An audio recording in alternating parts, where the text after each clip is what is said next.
ಕರ್ನಾಟಕದ ವೈರಲ್ ಜೋಡಿ ಅಂತ ಹೇಳ್ಬೋದು. ಟೀಲಿ ಕೂತ್ಕೊಂಡು ಕಣ್ಣೀರ್ ಹಾಕಿದಂತ ಮಂಜು ಲೀಲಾ ಸಂತು ಜೊತೆ ಹೋಗಿದ್ದು ತಾವೆಲ್ಲರೂ ಕೂಡ ನೋಡೇ ಇರ್ತೀರಾ. ಆದ್ರೆ ಈಗ ಒಂದು ಹೊಸ ಟ್ವಿಸ್ಟ್ ಏನಪ್ಪಾ ಅಂದ್ರೆ ಮತ್ತೊಮ್ಮೆ ಒಂದಾಗಿದ್ದಾರೆ ಲೀಲಾ ಮತ್ತು ಮಂಜು. ಹೌದು, ಸಂತುಗೆ ಗುಡ್ ಬೈ ಹೇಳಿ ಇದೀಗ ಲೀಲಾ ವಾಪಸ್ ಮಂಜು ಹತ್ರನೇ ಬಂದಿದ್ದಾರೆ ಮಕ್ಕಳಿಗೋಸ್ಕರ. ಇವರಿಗೆ 3 ಜನ ಮಕ್ಕಳು. ಸೊ ಮಕ್ಕಳಿಗಾಗಿಯೇ ನಾವು ಮತ್ತೊಮ್ಮೆ ಒಂದಾಗಿದ್ದೇವೆ ಅಂತ ಲೀಲಾ ಮಂಜು ಅವರು ಸ್ಟೇಟ್ಮೆಂಟ್ ಅನ್ನ ಕೊಡ್ತಾರೆ.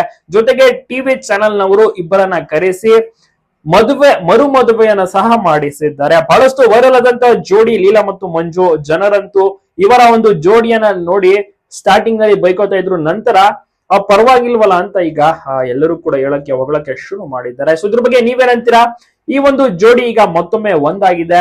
ಲೀಲಾ ಸಂತು ಜೊತೆ ಓಡೋಗಿದ್ದು, ಮತ್ತೆ ಮಂಜು ಟಿವಿಲಿ ಕುತ್ಕೊಂಡು ಕಣ್ಣೀರ್ ಹಾಕಿದ್ದು, ಬಂದ್ಬಿಡಮ್ಮ ಹಾಗೆ ಹೀಗೆ ಅಂತ ಒಂದು ಡೈಲಾಗ್ಗಳು ಸಿಕ್ಕಾಪಟ್ಟೆ ಫೇಮಸ್ ಆಗಿತ್ತು. ಆದ್ರೆ ಇದೀಗ ಅದೇ ಜೋಡಿ ಯಾರು ಒಂದಾಗೋದಿಲ್ಲ. ಮತ್ತೊಮ್ಮೆ ಮಂಜು ಈಗ ಕೈ ಕೊಟ್ಟ ಹೆಂಡತಿಯೇ ಅದು ಇದು ಅಂತ ಏನೇನ್ ಮಾತಾಡ್ತಿದ್ರು. ಆದ್ರೆ ಟ್ವಿಸ್ಟ್ ಮೇಲೆ ಟ್ವಿಸ್ಟ್ ಅಂತ ಹೇಳ್ಬೋದು. ಅನಿರೀಕ್ಷಿತ. ಮಂಜುನು ಸಹ ಎಕ್ಸ್ಪೆಕ್ಟ್ ಮಾಡಿರೋದಿಲ್ಲ ವಾಪಸ್ ಲೀಲಾ ಬರ್ತಾಳೆ ಅಂತ.